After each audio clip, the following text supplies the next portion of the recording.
दोस्तों हाल ही में आपने देखा होगा कि जब डीआरडीओ ने अपनी ध्वनि हाइपरसोनिक ग्लाइड व्हीकल को प्रदर्शित किया था और इसका एक फुल स्केल मॉडल दिखाया था, तो कई लोग इसे देखकर हैरान हो गए थे और दुनिया में भी ये बात चर्चाओं का विषय बन गई थी। ये जो दोस्तों हाइपरसोनिक ग्लाइड व्हीकल है, इसकी अगर मैं बात करूं तो इसकी लंबाई 9 मीटर के आसपास है, चौड़ाई है 2.5 मीटर और डिजाइन की अगर बात की जाए तो इसका डिजाइन जो है वो ब्लेंडेड विंग बॉडी है, जो कि इसे तेज स्पीड और कम घर्षण में मदद करेगा। ध्वनि हाइपरसोनिक ग्लाइड व्हीकल दोस्तों रॉकेट की मदद से स्पेस में भेजा जाएगा और वहां से ये वायुमंडल में काफी तेज गति यानी कि मैक 5 से ज्यादा स्पीड से दुश्मन पर अटैक करेगा। मतलब साफ है कि दुश्मन के मिसाइल डिफेंस सिस्टम्स को चकमा देकर उन्हें खत्म कर देता है। दरअसल दोस्तों इस हाइपरसोनिक ग्लाइड व्हीकल पर UltraTech temperature ceramic composite based heat protection system लगा है, जो कि 2000 डिग्री सेल्सियस से 3000 डिग्री सेल्सियस का तापमान झेल सकता है और हवा में घर्षण से जब तापमान बढ़ता है तो ये सिस्टम को सुरक्षित रखता है और हाइपरसोनिक ग्लाइडिंग के कई फायदे भी मिलेंगे। दरअसल दोस्तों ये जो वाहन है यानी कि जो व्हीकल है वो ऊंचाई पर 60 किलोमीटर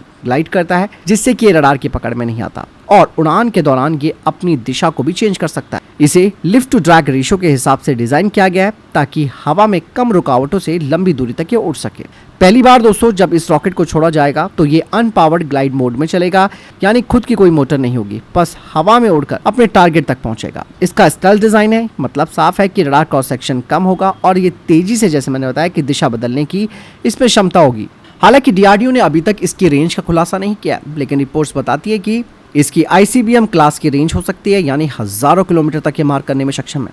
माना जा रहा है कि इसे रशिया की एवंगार्ड और चाइनीज DF-ZF जैसे हाइपरसोनिक हथियारों को ये टक्कर दे सकती है। इसकी कई सारी खासियतें हैं जो कि ज़्यादा तो नहीं है पब्लिक डोमेन पर, फिर भी, जैसे कि फ्लाइट कंट्रोल फिन्स और रिएक्शन कंट्रोल सिस्टम, जो कि इसे हवा में स्थिर बनाए रखते हैं और उड़ान के दौरान दिशा बदलने में मदद करते हैं। कम से कम रडार पर दिखे इसके लिए इसकी बॉडी को खास एंगल्स और कर्व्स में डिजाइन किया गया है। डीआरडीओ का टारगेट है कि ध्वनि हाइपरसोनिक ग्लाइड व्हीकल को 2029 से 2030 तक सेना में शामिल कर लिया जाए। यानी कि दोस्तों ध्वनि हाइपरसोनिक ग्लाइड व्हीकल भारत की स्ट्रैटेजिक मिसाइल ताकत को एक नया डायमेंशन देगा और ये आने वाले वक्त में भारत की डिफेंस कैपेबिलिटी को मजबूत करेगा और Bharat hypersonic super power club में शामिल भी हो जाएगा।